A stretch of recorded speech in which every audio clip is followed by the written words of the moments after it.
আসসালামু আলাইকুম প্রিয় বন্ধুরা, কেমন আছেন সবাই? আজকে রান্না করব হালিম। হালিমটা আমি কীভাবে রান্না করব সেটা আপনাদের সাথে শেয়ার করব।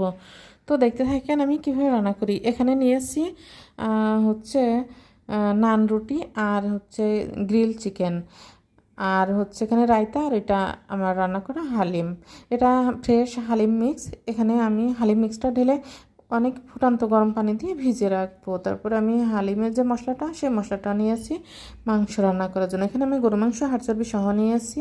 আপনারা চাইলে অন্যান্য মাংস দিয়েও রান্না করতে পারেন। কড়াইতে তেল দিয়ে দিয়েছি, দিয়ে দেবো এখন পেঁয়াজ কুচি, তারপরে দিয়ে দেবো একে একে সব মশলাগুলো দিয়ে আমি হচ্ছে মাংসটা ভালো করে কষিয়ে নেব। কষানোর পরে হালিমের যে মশলাটা আছে সেই মশলাটা আমি দিয়ে দেবো, দিয়ে এর ভেতরে দিয়ে দেবো মাংসগুলো আমি কষিয়ে নেব। কষানোর পরে কষানো যখন হয়ে যাবে গরম পানি দিব।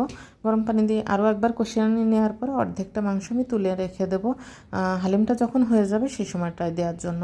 এখন আমি ভিজিয়ে রাখা হালিমটা দিয়ে দিলাম, দিয়ে আমি সুন্দর করে হালিমটা রান্না করব। এখানে 1 মিনিটের ভিডিও, আর হচ্ছে আমি রান্না করেছি 1 ঘন্টা ধরে।